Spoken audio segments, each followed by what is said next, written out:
I don't want mature Kyrie if this is what he's going to put on the court. That involvement, all that shit is dope. Off the court is dope. Give me immature, hateful, conspiracy theory Kyrie that put up 27 a game and hit the shot over Steph over this guy. I'm sorry. I'm sorry. What do I care about your maturity off the court if you're going to average 19 and 27% three? I don't. I'm not giving him credit for being mature and then not showing up. Oh, hell nah. Uno. Good. Welcome back to Hits and Hoops, NBA's Finals edition. I'm Tyler with my co-host, the one and only Dixon Luna. What's good, Chicho? Wagwan, bruv. What you lot saying? But before we get started and everything, make sure you like, subscribe, IG, TikTok, Spotify, Apple, and YouTube. Hit that follow, hit that like. You know the vibe. Dixon, it happened. A nightmare of mine has came into fruition. The Celtics have won the championship in 5 games against the Dallas Mavericks. You were right. You were 1 game off. You said Celtics in 6. They took care of business. It could have been Celtics in 4 if they didn't take a huge shit in that game 4. But Right. what's your first thoughts? It happened last night, still fresh in your mind. How you feeling about your Celtics? I feel great, but I want to shout you out, actually. I think it was way back, man, I want to say like halfway through the season that you actually were the first person to say, yo, I think this Celtics team is the one. I think this Celtics team can win the championship. I think they're good enough. That was you. That came out of your mouth during one episode long, long ago. So I'd like to shout you out for being early For sure, for sure. on the Celtics, not even bandwagon, just to see like their greatness. Before we even get into it, I want to dispel this whole Miami versus Boston hate because I've been talking to Heat fans left and right, and they all fucking hate that Boston is winning the championship. And my question is, why? What is the beef? It's our rival. What you mean? No, we've owned them though. A rivalry is a two-way battle. We've owned the Celtics. So what is the beef? Why do we hate them when we own them? I just think because of so many battles, especially the last 5 years that we've had to play them, because we've been their hump to get over, to get to the finals, and they've been ours also. So they might have beat us in the first and second rounds, but we beat them in 2 out of the last 4 Eastern Conference championships. Yeah, and especially so I don't see the hate. Hey, back then when they assembled their big 3, guess what Miami did? Assembled a better big 3 and ended that shit. So I could understand Boston fans hating us 100%. But Miami fans hating Boston, I don't get it. What for? We've owned them. We've dominated them since LeBron came to the Heat. So I feel like at this point, y'all dragging it. Y'all confusing Tom Brady with Jason Tatum. No. You just said we went 2 for 4 in the last 4 years. That means it's 50%. So that means it's a punching chance. No, so I don't see that we beat them in the Eastern Conference Finals. They've only ever beaten us in the first or second round, which hurts a lot less than getting. No, they 2 years ago when they went to the finals, they beat us to go to the finals. In the Eastern Conference Finals, right? When they lost the Warriors. Remember, it was the one shot. Game 7, yes. Yeah. Okay. That's why you're here. Yeah, that's why we're talking about. That's why we're talking about. So it's been back and forth. You're right. Yeah. It's been back and forth throughout the years. We talked about in one of our last Deeper Than Sports segments, Boston and San Antonio are my favorite teams outside of the Heat. So I don't got that hate, but okay, makes sense. And then you gotta mix in the Bruins and the fucking Panthers have been going at it. Yeah, mix in the Patriots and the Dolphins, and even the Red Sox and Marlins back in like early 2000s. Too. Oh yeah. Okay, I get it. Well justified. Keep hating. That's all good. I'm gonna take my Miami Heat bias mask off and just say something before I put it back on. Yeah. They were dominant. This team was dominant all year. Yes, They sir. had several lineups to go and utilize 1 through 5 that other teams couldn't match, especially Dallas. They played selfless, especially at the end. They played as one. It didn't matter who had the last shot, who was scoring what. You could Mm-mm. always tell whose clothes were they riding on when they were going on those runs, and that's why this team won because of those killer runs Yeah. that they kept doing in the finals, especially. That's why they won. There wasn't a matchup that the Celtics couldn't exploit on Dallas. And then when Dallas would be starting to drown because of the barrage of threes, they would solely go to Luka and Kyrie to make some sort of offense. Yeah. Some sort of offense. And on defense, Celtics exploited them by constantly going after them, both of them, Mm-hmm. and just wear their stars out.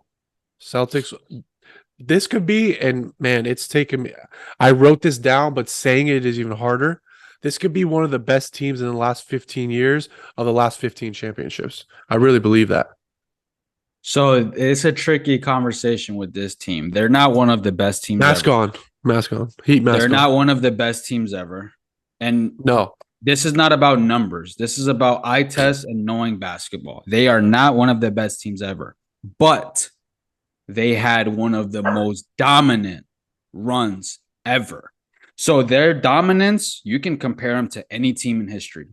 17 Warriors, 91 Bulls, 86 Celtics in terms of their dominance through the regular season, through the playoffs, and into the finals. But that doesn't make them one of the best teams ever. They're just not that because we've seen greatness at a high, high level. But let's put them in that second tier. Let's put them in yeah, that second that's tier. fine. Yeah, No 86 Celtics, 91 Bulls, 17 Warriors. No, but the second tier, when we start talking about the 2014 Spurs, 2012 Heat, we can put them right there, especially if they win another one. So yeah, that's been kind of a tricky conversation that people have been confusing. So not one of the best teams ever, but one of the most dominant championship runs of all time for sure. yeah. They played as a higher than their standard, I would say. Even though their standard was pretty high, but they Yeah, played even higher. yeah.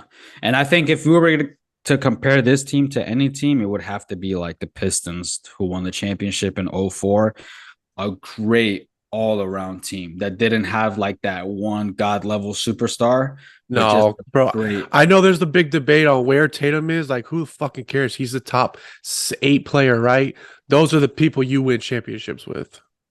You win championships with the top players. And JB closed the gap like we alluded to earlier. Porzingis looked like a top 20 player when he did play. Derek White became a consistent 20 plus 3 That's and what D I'm guy. saying. You talking about the team, but Jason Tatum ain't on that Mount Rushmore. He ain't in nobody's top 5. And I, usually a finals appearance, whether it's Steph, whether it's Bron, whether it's Jokic, whether it's Antetokounmpo, whether it's Kobe, whether it's Shaq, whether it's Tim Duncan, has one of those guys. Last time we seen a championship that didn't have one of those guys, but maybe had 5 of the top 50 players in the league, the Pistons. So I'm not saying Tatum isn't a superstar. He is, but he ain't that top tier level of superstar in the league, which is okay. It's not a yeah, slight at nothing all. wrong with that. Yeah. It's not a slight at all. Let's keep talking about Tatum though. You know, I'm one of the few that thinks he should have won Finals MVP because I think people are being very narrow-minded when it comes to Jason Tatum, and they only think that him scoring the ball means he's playing great. No, I saw Jason Tatum be the number one playmaker for this team all series long. So even when he wasn't scoring, his unselfishness, his drive and kick, his defense was all elite level. And I he agree. was the primary ball handler. He was the one bringing the ball up the court, not JB. JB would get the ball in transition. JB would get the ball in the corner and make a move. But Jason Tatum initiated that offense. Jason Tatum was the main playmaker on that offense, and I value that very much so. I think that's even why he got over the hump. I think his first couple years in the league, he was obsessed with scoring. He wanted 30 a game. That's what his goal was. He realized that didn't get me a championship. That didn't get me where I wanted to be. So bring in Coach Mazzulla, his philosophy. You bring in other unselfish players such as White, such as Holiday, and it opened his game up to not only be a scorer, but to be a playmaker. I also want to read you this.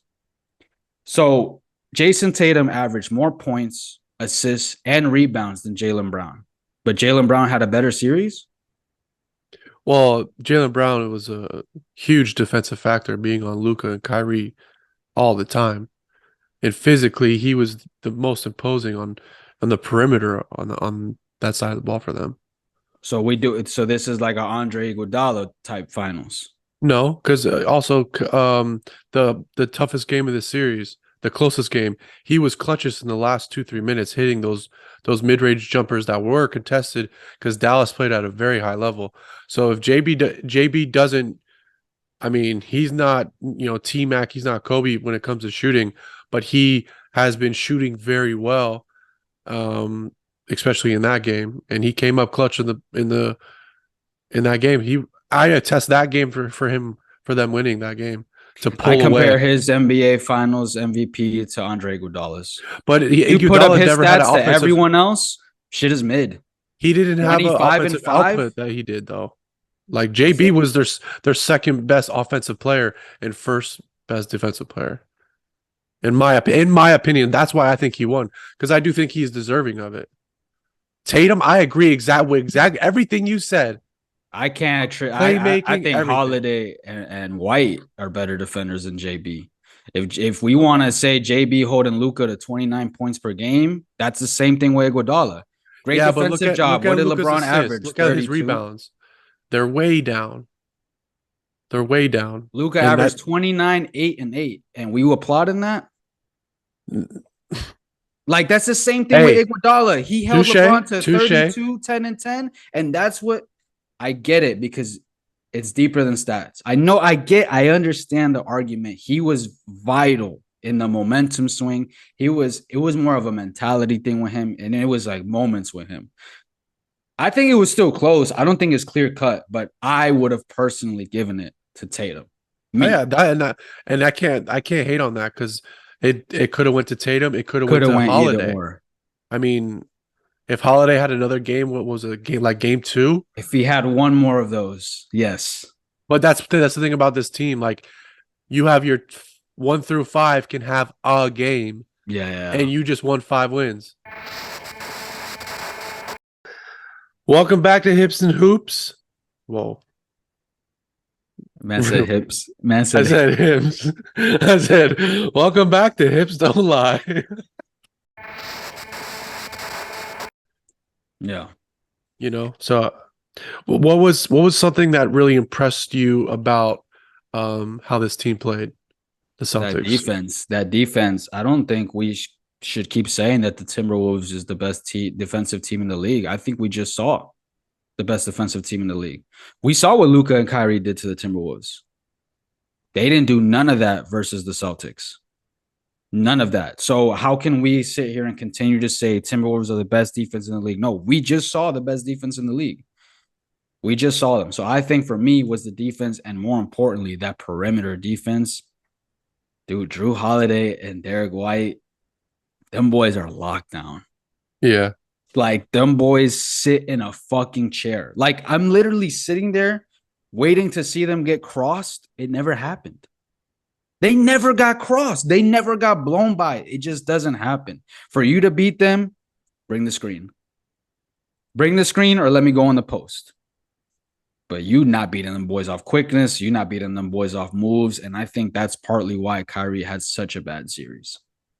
Ooh. Before we go to the Dallas Mavericks, is Boston built to last? Yeah, hell yeah. Hell yeah. I think they're already Vegas favorites to repeat next year. Oh, okay. The only problem is it's a copycat league. So Boston by far led the league in 3-point attempts this year, and is part of the reason why they were so great. For sure. We're gonna see other teams copy that formula. So I think that's their biggest obstacle. I They mean, the already whole league has copied that formula already. yeah, but I think they took it to the next level. I think their Okay. unselfishness and kick and drive and exclusively 3-point shooting, I think we'll see even more of that from like some of these better teams. You Okay. know, yeah. Okay. I'm gonna head over to Dallas. You alluded to it a little bit earlier. Kyrie just being not really a factor. I know sometimes I would be like, man, where's Kyrie been? And he's been on the court, but he wasn't there. I don't know. It was not the Kyrie we've seen all playoffs, to be honest. I don't know if I mean I don't really buy that it was a mental thing because it was Boston. Luca had one amazing game. The rest were okay. Yeah. And I mean okay because he's shooting over 20 shots a game, but Which being on okay to 50%. his standard is fucking phenomenal Yeah, for it's every other okay, player. yeah. But to Right. carry a team to beat the best team in the league, it Yes. wasn't the team that we've been watching. It wasn't the 2015 LeBron carry. No, it Nah. wasn't that. It wasn't that. And well, I think it was what game 3 or game 4 when he fouled out. That was a terrible look by Luca. Awful. Terrible look. Series shifting mistake. Yeah, that was that I think that was game 3, actually. was like well, that was when he fouled That was out. game 3 because then game 4, they blew them out. Game 4 they blew them out. Yes, And you're right, my then bad. they won in game 5. Yep. So that game 3 is always the pivotal game because the series doesn't start until the home team loses. Yeah, correct. So that them losing that game was the worst, but that moment of him will be stuck in history. Yes, Wasn't a good look. It was at not a all. good look. At all. I mean, I want to just keep emphasizing those two players. So, you know, on the other side of the argument, I said JB only held him to this and that. He still had great numbers, but you're right. JB did bother him. The Boston Celtics team did bother him. Luka shot 24% from the three during this Damn. series. Damn. That's fucking awful. Why isn't nobody talking about this? I'm not giving Luka a pass. I'm not giving Luka a pass. I'm not giving Luka an excuse. I'm not giving him the young needs to learn. No, he didn't show up. He didn't show up. He played like a selfish, arrogant superstar. It's He exactly what he played like. he was foul hunting way too often. Foul hunting, crying, complaining, no defense whatsoever. This is not about athleticism. I seen Jokic turn up on defense. Before he was getting to the finals, he was a cone. He figured something out. He figured something out. Luka, and you seen it because you saw game 4. The effort was there, and he was way better. But his defense was atrocious. His complaining to the ref was embarrassing. His field goal percentage from the 3 was embarrassing. And I think his bad play affected Kyrie. I think there's 3 things that affected Kyrie. Luka's ball dominance, the Boston Celtics fans, and just that whole environment, and not having Daddy LeBron next to him. Dude, Oh, hey, listen, we got to stop bringing up the shot. We got to stop bringing up the shot and the handles when it comes to Kyrie. We have to stop. That was 8 years ago. That was 8 years ago. Look, Kyrie, when he was with LeBron in the finals, 2016, he was 27, 4-4. The next year, 2017, 29, 4-4. This year, with the Mavericks, 19, 5-3, 27% field goal percentage from 3. ooh. You ain't lying, bro. Hey, I haven't seen Kyrie put together a dominant playoff run since LeBron. So I think we need to start giving LeBron more credit for bringing the best out of Kyrie. And that's another thing. I don't want mature Kyrie if this is what he's going to put on the court. That involvement, all that shit is dope. Off the court is dope. Give me immature, hateful, conspiracy theory Kyrie that put up 27 a game and hit the shot over Steph over this guy. I'm sorry. I'm sorry. What do I care about your maturity off the court if you're going to average 19 and 27% three? I don't. I'm not giving him credit for being mature and then not showing up. That Dennis Rodman was the most immature person, and he fucking when he got on that court, he dominated. So we just putting a lot of hype on shit that doesn't translate to on the court success. So where do the Mavs go from here? Keep the team together. You know, they did just go to the finals, so that's a really good thing. We hope that Luka can learn. We hope that someone could get in his ear and actually, sit him down and scorn him good enough to where he changes. I say keep the team together, keep as many players together as you can, maybe add one or two role players and run it back. What would be a piece like a player? Do you think Gotta that would be a fit? veteran, gotta be a good veteran presence. Like even if it's someone that don't fucking play nothing but 5 minutes all season, but just that veteran presence, Okay. which they kind of had it in Morris. They had one of the Morris twins, but I need someone a little bit more accomplished than that. Okay. I, I think I they mean, need I think they need a third piece that's yeah, an offensive playmaker also because it just my turn, your turn shit worked when people were hitting shots, but when people weren't, it, it and was they it need was more it became shooters. redundant. They need more shooters, fam. Derek Jones and Washington not gonna get it done.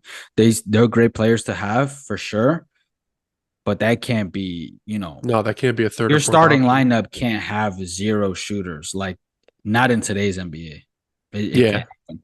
So pick up some shooters, pick up some veterans, and they should be better moving forward. And hopefully Luca learns. I mean, I haven't seen anything to say otherwise, but hopefully he learns. The game itself, game five, right? The game was pretty much over after that first quarter run where they just pulled away at the end of the quarter. The game was obviously you knew from that. I felt like because they had three big runs to pull away. At the end of the quarter, always. Yeah, and I feel like the game was pretty much over, but watching the game was excruciating to watch because you could just see the effort from Dallas, and Celtics knew they already Yeah. uh, kind of wrapped it up because we have yet to see Dallas successfully come back from a 25 point down 25, even though they brought it within two in game three. Yeah. Um, you knew the game was done. Especially after Um, Pritchard hit that shot. oh, that shot was just like, all right, they won. Let's wrap it up. Hang the banner now. Let's wrap it up. But dude, like this was one of the most boring finals I've ever seen. It was, yeah, This finals was trash. Like, it let's just was. keep it real. Like, people not keeping it real when it It's comes to gonna be these finals. forgettable. This shit was trash. This shit was a snooze fest. The Timberwolves versus the Nuggets was way better than this. The Timberwolves versus the Mavericks was way better than this. The Yeah, Knicks versus the Pacers was way better than this. yeah. What are we doing? Well, This all shit those was a games snooze went fest. deep. Yeah. This shit was a snooze fest. Come on. So the last game itself, there was something particular about the commentary. All right. So this year, for whatever fucking reason, contracts, TV networks, who fucking knows? But some marketing manager had the stupidest idea and said, hey, let's replace Jeff Van Gundy and what's my other son? Mark Jackson. Yeah, let's bring on JJ Redick and Doris Burke. And that resulted not only in the most boring finals on the court, but the most boring commentary in any finals that I've heard. Shit was whitewashed. You know, when you go to a Thanksgiving, American Thanksgiving, and there's no seasoning on the food, that's what it was. There's no salt, no pepper, no sauce, no goyo, no garlic. It was dry as shit. Dry as shit. Terrible job commentating. Terrible job commentating. And I like JJ Redick. I like Doris Burke, but this is the finals, man. This is the finals. Why we switch it up when it was working? Don't fix it if it ain't broke. Why did we switch it up? I get it, contracts, and TV networks, this and that, but terrible decision, honestly, to me. I never really liked Doris Burke as a color commentator. I always liked her when she was on the sides talking to the players. Yeah. I always liked her then, but um, she's also kind of a Heat hater, so that's like half why. And I get the woman empowerment shit, but let's not just put a woman just to put a woman. Nah, Doris, she's good. She's really good. Like she's an OG when it comes to like the NBA analyst. Nah, she's good. It's just yeah, She's I good agree. at commentating. I mean, for a blowout game, like I don't know if a lot of people could have kept that game alive when you had 4 games of dead air. Two people could have. The people that did the finals the past 10 years. Mark Jackson and Jeff Van Gundy. Because they commentated their way through the Raptors versus the Warriors, through the fucking Heat versus the Nuggets. Like we've had Snooze Fest finals with great commentary. The post game, did you watch the celebration? Yeah, I think after the halftime, I think that's what we were all just looking forward to. We stopped caring about the game. I'm like, I just want to see, these boys celebrate. I think that's one of the greatest things to watch in sports. Yeah, for sure. I A couldn't turn it team off. win the finals and grown men turning into kids again. That shit. I didn't watch the Nuggets one though. I didn't watch that one. I couldn't. I didn't watch that one either. And the 14 Spurs, I couldn't watch that one either. I didn't watch that one either. But when it's we don't got teams in the finals that we care about, it's a beautiful thing to see in any sport. Honestly, in any sport, it's really dope to see. That was a great moment when you saw Tatum pick up his son. You could tell that was a moment. Yeah. Tatum did a lot of things though. He did too much. He did some stuff that social media whipped up and showed a couple moments that were pretty cringy. It's cringe. It's cringe. Bro looks like he's forcing it. Bro looks like he's fake happy. You don't have dog. JB wasn't doing that. They shoved the camera down this man's mouth. But JB's one of the most serious players, so he didn't step outside of himself to show that he was happy about this moment. You don't have to scream. You don't have to have an iconic moment. Everyone celebrates in their own way, but Buddy just looked like he was forcing it. Shit was kind of cringe. It just seems so unnatural. Okay. I agree with you to an extent because I do feel like you just won the championship after being a contender for the last 7 years. You're at the peak of your powers. You got over the mountaintop. You're emotional, and I'm sure like he didn't even Where was the emotion though? I didn't see emotion. I think it just like blinded him, and it was just maybe that. I mean, I don't know. I think a lot of it was emotion, that it was just like delusion. Like he was just like couldn't believe it type of deal. Hey, but yes, some of that shit was very cringe. Like whatever was inside of him didn't come out. Whatever was inside of him didn't come out the way that it was internalized. That shit was and dude, I like JB. I'm not a JB hater. I support the man. I support the Celtics. And I really wanted to defend him on this. But social media just reflected everything that I saw and thought myself too. Sorry, dude. Shit was cringe, bro. Is there anything else you want to talk about the champions for? Nah, man. I think that's it. NBA finals, NBA season is a wrap. So just looking forward to, next season, a couple players. Oh, yes. Yes, there's something. I'm so tired of the Celtics excuses that the East was injured. They had so all right, let me talk to those people. So the Knicks was gonna beat the Celtics if they were fully healthy? No. The Cavs were gonna beat the Celtics if they were fully. Was any team in the East gonna beat the Celtics if they were fully healthy? No. So why the fuck we keep making this excuse? Because last year the Heat weren't supposed to beat them and they beat them. But this is a different Celtics team right here. This This is is a yes. whole I different agree. monster.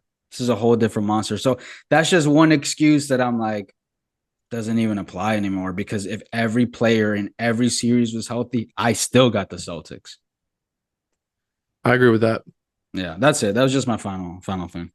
Even though I do, yeah, they had an easier path. Yeah. Even though one man, you know that one man who could have stopped him. They had a photo of Name him starts with a in the J. Last name locker starts with a room all B. year. They drew like the devil eyes on him, like the horns. He's There's he's like the there's like darts in his eyes. he's the boogeyman. I think he's the only one that might have had something to say about it, but even then, the Heat team outside of him wasn't much to deal with. Nah. All right. Last thing about the champions. This will be almost one of the last things of the NBA season, which is crazy. Which Nah, is man, very I'm just crazy. looking forward to more cringe-worthy moments with Jason Tatum during the parade.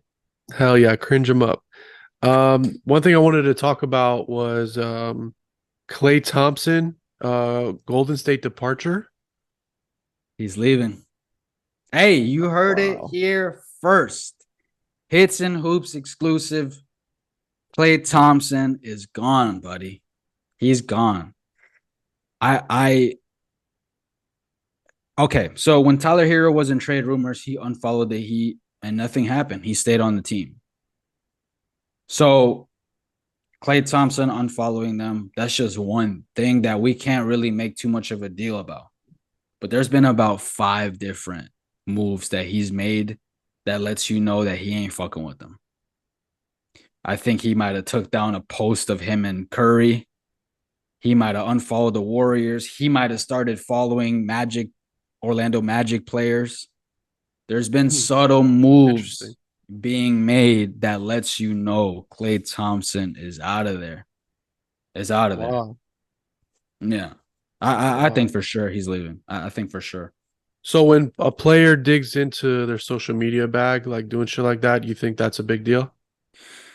I think it's a big deal, but I think also what it could be is them playing leverage. Okay.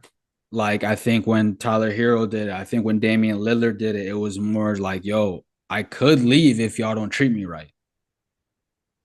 Like Okay. this shit could end any moment if y'all don't give me the bag or if y'all don't give me what I think I deserve. So I think it could be a leverage play, but I think in this situation in particular, it's very telling of what's to come. If you're Golden State, not, playing devil's advocate, how are you feeling about signing Clay? I don't want him. Woo! Don't want Klay. Fam, I'm not the kind of guy that look, I think sports and music is what have you done for me lately?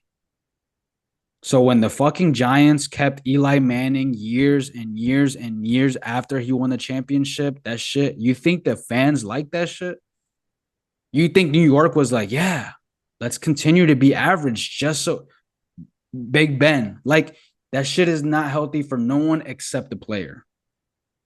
It's not healthy for the team. It's not healthy for the fandom. It's only healthy for the player. And it's very hypocritical because there's some players that win a championship and then get traded the next year. Some coaches that win a championship and get traded away the next year or get cut. So, yeah, I don't want to keep paying Klay based off what he did 6 years ago. Touche. Or Because the 3 years last ago. time we seen Klay, he went 0 for 10 in an elimination game. Hmm. And I don't know if you've been paying attention. People have been spamming that shit in any sports related post. Really? In the comments, bro. I see, bro, people talking about boxing and they bringing up Klay Thompson's 0 for 10. It's Oh my become God. like a trend in the comments. That's funny. Next sports post you go look at, please look at the comments. I promise you, you're gonna see a comment about Klay Thompson shooting 0 for 10. um, Another thing I wanted to bring up: Caitlin Clark versus the WNBA. We haven't spoke since the roller coaster ride of the WNBA media, which is a sentence I don't think I would have ever said. Bam, I've never seen a company mismanage, hate on, sabotage their greatest asset like this ever before. That's like if Steve Jobs started shitting on the iPhone. It's like, man, it's not even that good. Breaks. That's like if Elon Musk started shitting on Tesla. What? Y'all did what? Y'all are doing what? Okay. Biggest topic recently was the Olympics, Yeah. the selection of the team, right? Okay. So their thing is we want to build the best team possible. And we don't care about marketing. We don't care That's what about they say. That's what they say to us. that's what they say. Right. So what's the difference between you playing in the Olympics, no one giving a fuck and watching, and you just playing at the park? Nobody's watching anyway. Nobody cares anyway. But and this isn't up to the players. This is bigger than the players. You know, the NBA and the WNBA are businesses. They have CFOs, they have marketing managers, they have just like any other company, they have that. So this isn't up to the players. This is up for the executives to say, no, Caitlin Clark needs a spot on that team for the league to grow, for the business to grow. What we doing, fam? What we doing? Go talking about the Olympics. If their real goal is, I mean, they won like 7 times in a row, if I heard that correctly. Yes, So, they dominate the shit out of it. so I think if you throw a twelfth player on there like Caitlin Clark, that is not, I'm not locked in. I'll watch a WNBA game if it's on, but I don't really know what's going on with stats and blah blah, all that. I don't know that, right? I know the top girls and Caitlin Clark, Reese. I'm as casual, newly casual as anybody else, right?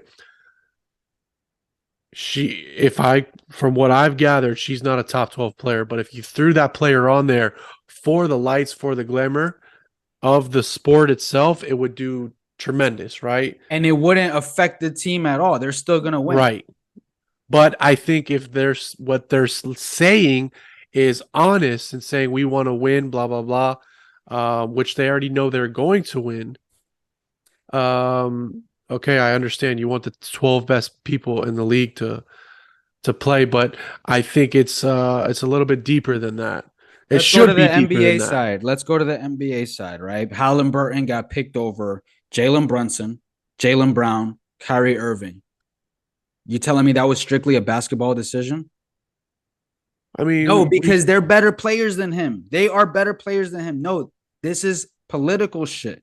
This is business moves. We got to stop treating the WNBA like if it's a fucking playground and they just hooping. It's a business. And if we want to grow the business like women say that they want to, then you got to put Caitlin Clark on the WNBA team. When the Dream Team did their selections, who did they pick for the last roster spot? Christian Laettner. Are you telling he didn't even play a game in the NBA yet? And he got on the spot. Why? White boy from Duke. We need diversity. This is a representation of the business. We need diversity. We need to show that we're tapped into our collegiate people. We need to show that we're tapped into the other demographics. We need to show everything. WNBA is fumbling the bag with this Caitlin Clark shit and the other players and analysts. And dude, I think that this whole thing has just been a display of woman toxicity. oof. This whole thing has just been a microcosm of woman toxicity and how little women actually support each other. Damn. Just whew. Got hot in here. Dude, it's disgusting to watch. It's truly disgusting to watch how they treat her in the game, how they talk about her, and she is nothing but a fucking class act. Yeah, she's been real classy through all this and So classy, so no ideal that what you want a super duper star in your league to say and act. classy I as the fuck. thing Yeah. I think some of the fouls that have been put a spotlight on in especially like ESPN and like a lot of the media world, I think about half of them have been like It's just a hard foul. A lot of people I think are exposing themselves to like not really knowing basketball and kind Yeah. of just following what's going on and reacting to a video, I feel.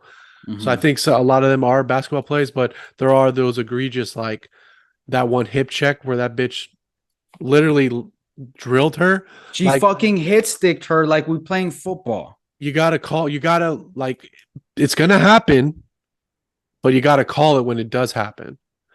And there has to be some sort of consequence on court. Consequence off court. I think the way the WNBA is looking at this is any publicity is good publicity.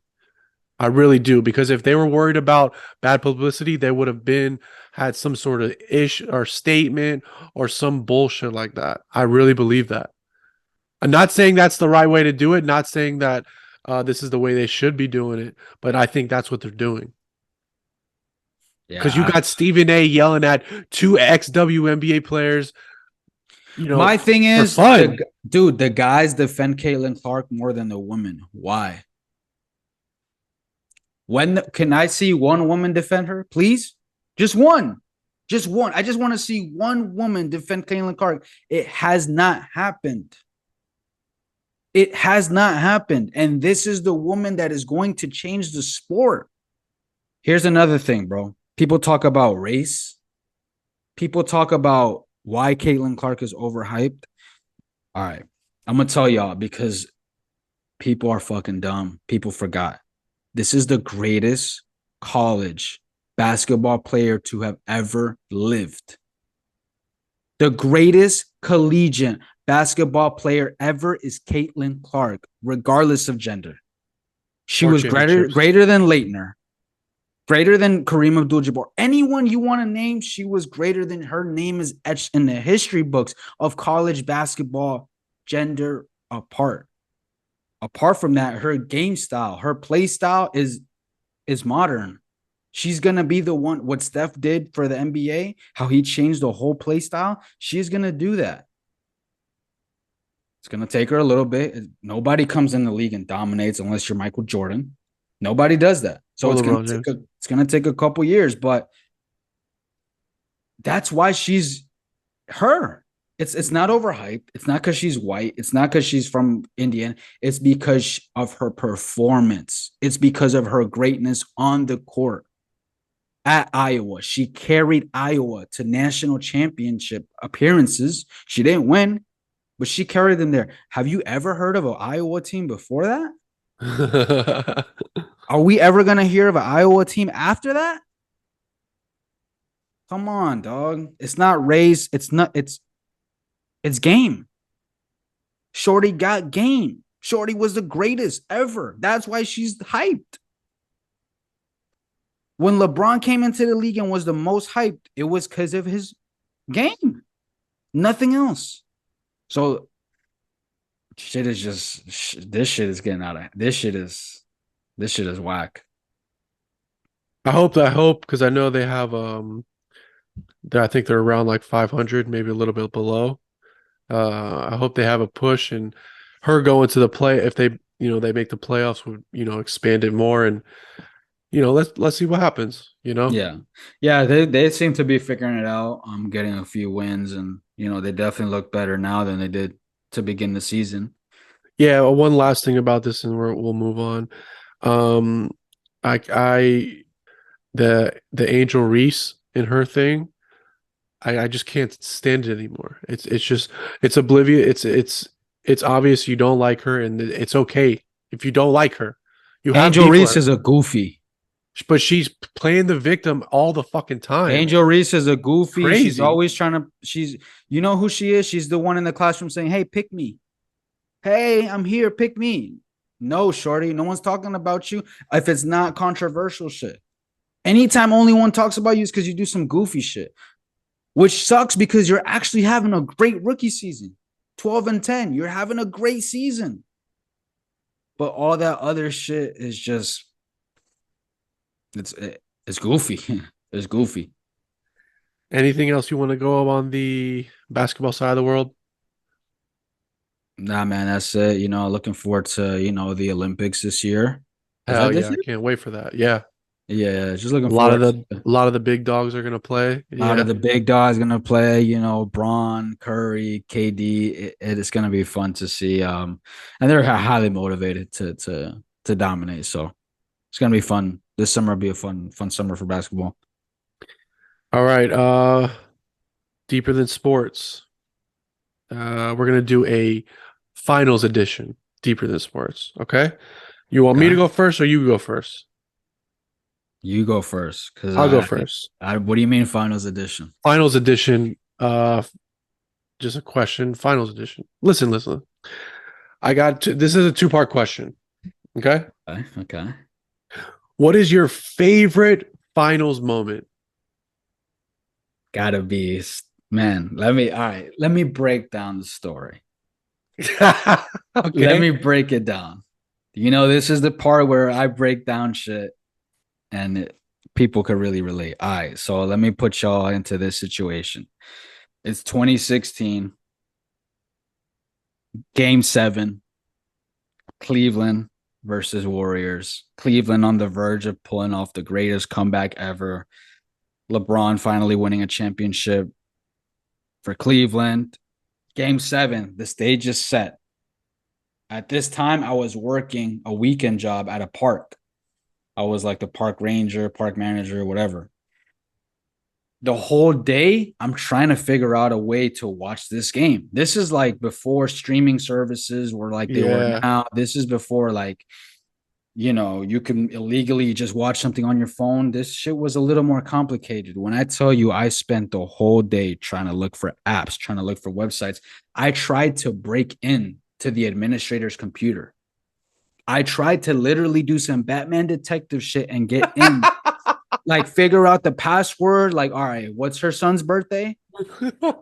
I try to like unplug shit and nothing was working. Nothing was working. I'm like, holy shit, I'm about to miss the finals, bro.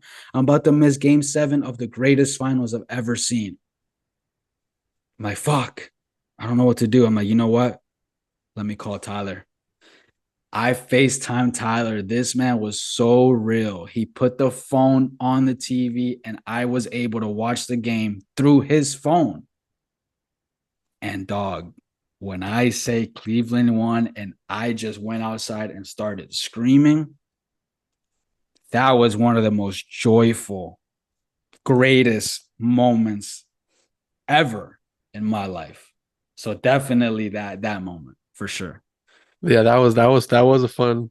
You were there, but you weren't. You were at work. You know what I mean? Yeah. I remember wifey was asleep on the couch too, and I was like half yelling, but like half trying to keep it I in. remember you had to put me on mute because I was going Yeah, crazy. yeah, yeah, In the end, you were just like, no, I'm sorry, Cheech. I'm gonna show you, but I can't listen to what you're talking about.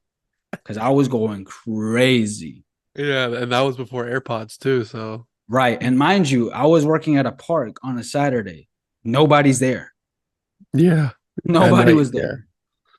there. Second part to that question: what is your least favorite finals moment? Gotta be the 2014 Spurs whooping up on the Heat.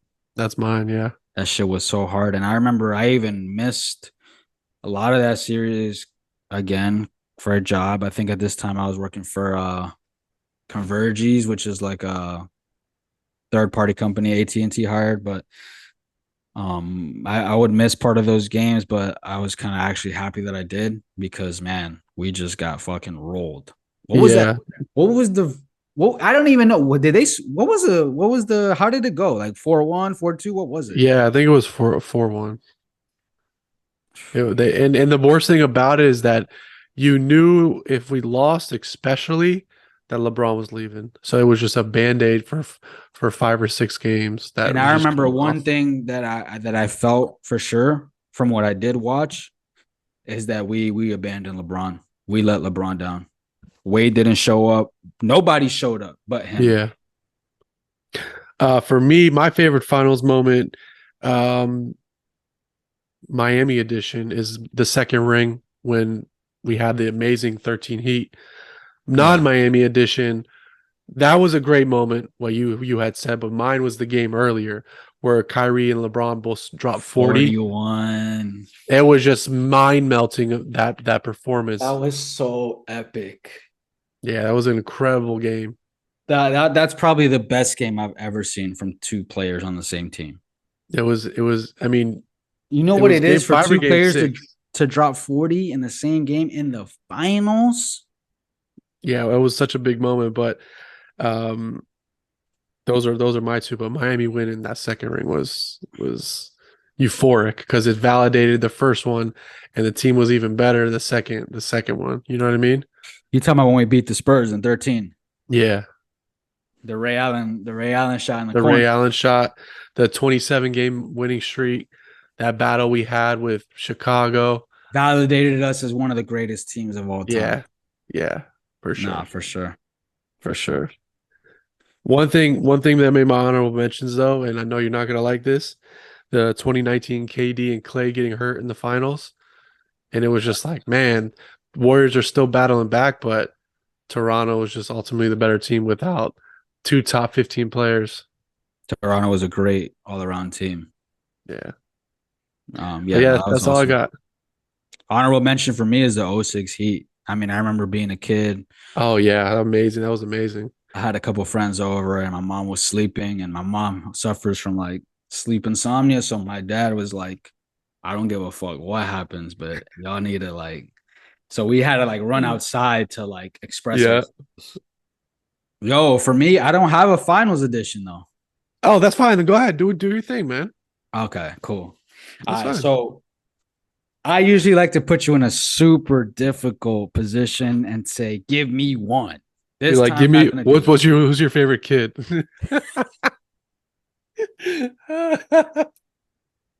Who's your favorite ex? Nah, no. I'm not going to do that to you. I'm not going to do that to you. I need you to give me three, though. All right, go. Three favorite, all time favorite albums Oh my God, of Dixon. all time. I'll go first just so you have a little bit more time All right, go ahead, go ahead. to go. And remember, we can Like edit that. full albums, like full albums, What do you mean? or like okay, you gotta Like, is a mixtape considered an album? yeah, why not? Yeah, I'm considering those two. Yeah. But like okay, like one of mine is Damn, right? Like I fuck with Yeah. 1 through 10, but there's other albums I might not like half of it. Nah, your favorite album. Like, Okay, okay, all right, touche. All right, so for me, like I was gonna make you pick one, but I'm like, I can't pick one. So I can't do that to you if I can't even answer it myself. So for me, the three would be Kanye West, 808s and Heartbreak. Fucking revolutionary. Not only changed the music industry, changed my mind. Changed like my brain, actually. Um, my I'm brain. gonna I'm gonna have to go Travis Scott, Birds in the Trap, Sing McKnight. Oh shit, I remember when that came out. That like I was like in a deep relationship, so that just kind of like symbolized that, and it was more of like a deeper connection because that album, even to this day, always just reminds me of that relationship in that time. So it's like a personal thing, apart from it being sonically revolutionary. Oh, I for think sure. I think that album, it's not talked about, but that album changed the sound of music because people really started fucking with auto tune in a different way, reverb in a different way, and then the last spot, So Far Gone by Drake. Wow, I you're a real mean, one for that. greatest mixtape of all time. That also changed not only the sound of music, but again, my brain. Remember, I was super young and impressionable at the time, so it definitely it definitely did something to us when it You came out. said again, my brain. And I wish I had more than like a couple minutes to figure this out, but my top three favorite albums, I also have one by Kanye, but it's a little bit earlier. It's Graduation, Okay. 2008. Okay. Art from the artwork to 1 through what was it, 14, 15? No skips. No skips. I mean, From the you got artwork, yes. People forget how big of a deal that artwork was when it dropped. Oh, that shit was huge. You okay, this social media shit, and I hate to get on my old man shit, but you being able to type in what's Kanye doing? Oh, TMZ got him here, TM. No, you saw Kanye when he released an album. That's Yeah, it. yeah. This is an art project that he's putting out pretty much. It isn't Kanye can tweet, I just smashed my wife really good. It was none of that. Okay? It was this is Kanye with Yeah. late registration, all that. Late registration is right behind it, but graduation to me is like Kanye before what we know him as Kanye. Like graduation made him an all-time great to So me. for you, that's like peak Kanye. Yeah, I mean, yes, because I think that '08 to like 14 was like really good, like great. Like because you got 808s, you got My beautiful My Twisted twisted. Dark Fantasy, you got Yeah. late registration. I mean, it's Yeah. yeah. My next one is Damn by Kendrick. I that whole thing I play as one song. I can't go back and forth, but 1 through 8, 1 through 10 is Yo, let me tell you something interesting. I've been wanting to bring this up in the group chat, but there be haters in there, so I don't really say everything I want to. But so when it came out, I didn't fuck with the album. I felt like really I felt like okay. there was no connection. Like I couldn't really understand it, get into it. I feel like now, as a 29-year-old, I finally am able to comprehend exactly what Dan was about, exactly what he's saying, and yeah, it's deep. It's deep. Yeah, it's a story. I mean, the It's a whole thing's story. It's a life story. yeah. And if you, I heard something cool. If you listen to it backwards, it's a different story. Yeah. And hey, Kendrick is the type, bro. If you ever hear a conspiracy theory about Kendrick that doesn't sound like he did it on purpose, he did. Yeah, he did. He did. He He's that did. type of When you diabolical see Kendrick genius. walking and he trips, he meant to do that shit. He meant to do that. Yeah. That trip symbolized like a trip from when he was 7. Like it's weird. And then my last one, and I know this is going to catch you off guard a little bit. After Hours, the weekend. See, you were doing so good, bro. You were doing so good, bro. Not Starboy. No. You have that over Starboy? Yeah. Yeah, for sure. I don't. Well, hey, to each his own. To each his Yeah. own. That's what it is. Damn, you fucking with it like that? Yeah. After Hours. Yeah. Damn. It's part of the trilogy. Wow. That was the one he dropped after Starboy. Yeah. Wow. Yeah, Well, you he had My Dear Melancholy and then which After was Hours. more of like an EP. Yeah, there's only like 6 songs on there, which is some fire. That shit was fire. Yeah, yeah, yeah. Fire, fire. Damn, that's the one album I slept on too. The After Hours. Because that's when he There's changed the sound to like that disco 80s sound a little Yeah, bit. that's where he went to that direction. He and one song I don't like on it, I think it's track 4 or 5. I'm not gonna sing it, but I don't. That's the only song I don't fuck with on that album. Yeah. Wow. That's very interesting. I didn't okay. So that's your all-time favorite weekend album. As of right now, yeah, yeah. My favorite is still the Because a lot, like when I think of a good album, bro, I think of okay, obviously when it initially comes out, your first couple listens, how it Mhm. resonates, and then the longevity of it. That's the important part. That's what If you're not separates listening to that album in like 2, 3, 4, 5 years, or you can't go back to that album and relive that, it tarnishes it. But every if it album I mentioned, I still listen to this day. bingo, exactly. Yeah, no, that I think that's what separates good to great. That longevity, Yeah. that timelessness. But man, you know what? I might have to go back. Now that you say that, I might go back and check it out again. Just listen to one through whatever, because they got some bonus shit on it. There's a remix album for it from like this DJ that you might fuck with. But I had subs in my car when that came out. Yeah, Remember what we talked about a couple weeks ago? When you got subs, that music's a lot different, that shit hit especially different. for music that uses it as a tool. That shit hit different for sure. Yeah. But yeah, anything you got to add to the episode before we get out of here? Nah, man, that's it. NBA season over. We're gonna be doing a lot of cleanup work. We're gonna be doing a lot of off-season moves. You know, there's no sports going on from here to the football season starts. So we'll be working a lot behind the scenes, and then just ready to kick off year two with the NFL season. Hell yeah. All right, man. I'll see you next time and I'll be talking to you. All right, for sure.